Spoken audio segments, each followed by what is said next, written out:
Nick, let's talk about one of our favorite teams to talk about, the Oregon Ducks and head coach Dan Lanning. We know that this coaching staff is absolutely phenomenal at recruiting great players. Of course, they've got commits like quarterback Achilles Smith Jr. coming to the Ducks and really being a potential great quarterback prospect for the future of this team. But as good as Coach Dan Lanning and co are at recruiting, sometimes it's nice to have a little bit of help. And that's why I think what Achilles Smith Jr.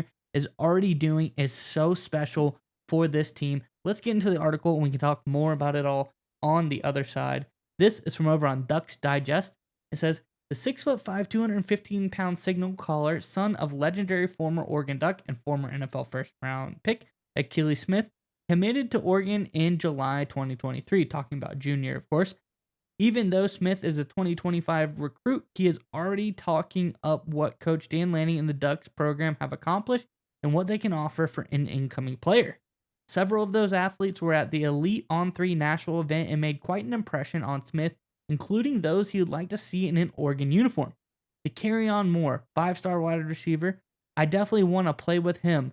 Moore decommitted from LSU early this month. Texas and Ohio State and Oregon are Moore's top teams. Of course, Smith was talking about De'Aaron Moore, saying that he was a guy that he wanted to come play at Oregon. He was very impressed with what he did at the On3 camp in Nashville, and just already coming out here trying to recruit some of the top players in the country to come play with you.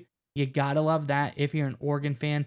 Nick, I'm curious what your thoughts are on this one, but Oregon fans, in the comment section below. We're talking about the 2025 class now. 2024 in the books. They're at school. Things are happening already. But let's talk about 2025.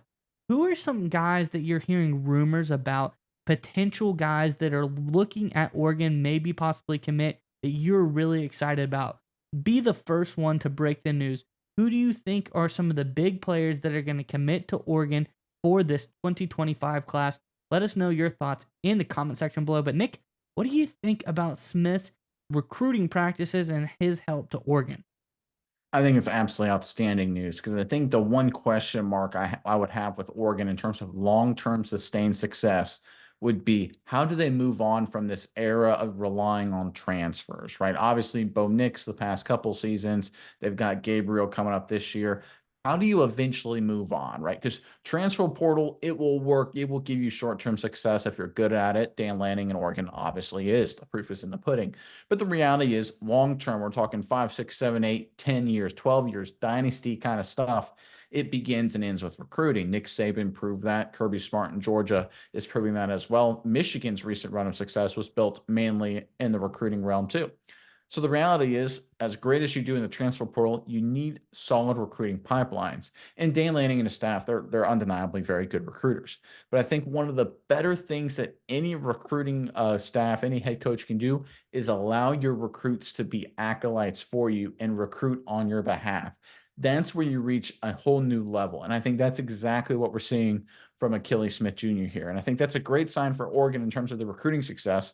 But I think here's the real important thing for Oregon fans to really focus on is that after Gabriel's done, right, and we're getting ready for 2025 and maybe 2026, you got something special in Achilles Smith Jr. And I know he's a legacy and all that, and that's fantastic, right?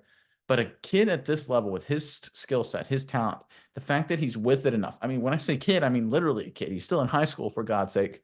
The fact that he's thinking long term, that he's trying to get guys that he's competed against, or maybe not even compete with, maybe at a camp or just an event like the On3 thing, right? To sit there and say, hey, I want this guy to come with me to Oregon. Hey, man, come to me with Eugene. Let's do something special. That's next level leadership you like to see from an NFL franchise quarterback, maybe a junior, senior in college kind of thing. Not like a 16, 17-year-old kid, right? With a 16, 17-year-old kid, you just hope they don't fail algebra, right? That's kind of the standard of what you're hoping for. Achilles Smith Jr. is so many levels above that. It reminds me a lot, and I know this is big comparisons, but it reminds me a lot of when Peyton Manning showed up at Tennessee.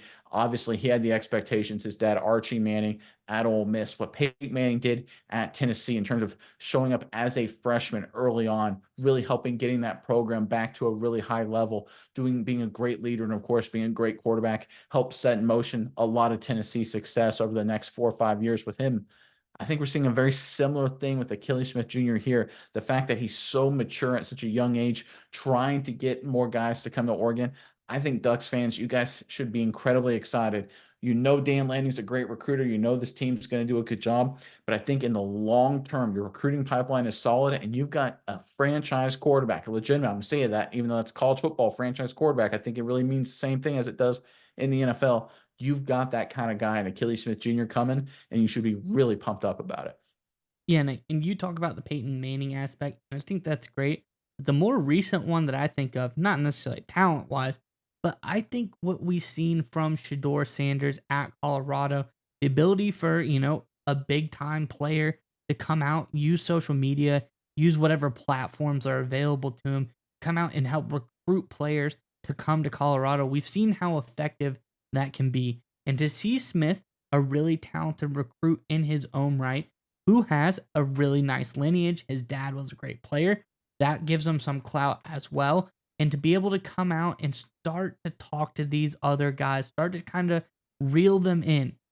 And I'll say it here, but Oregon now and at the time when they were there is a much better program than Colorado is. I think what Coach Prime is doing at Colorado is great, and I think they're going to be good. But I think there's a little bit more allure to go play at Oregon because I think they have a little bit more potential right now to go all the way. Just a little bit. But I don't want to, defame Colorado too much. But I think Smith has a great platform. He's on a great team and he has a great background to come in and kind of recruit these guys to come to Oregon. And we already seen what Shador Sanders could do at Colorado if he even has half that success.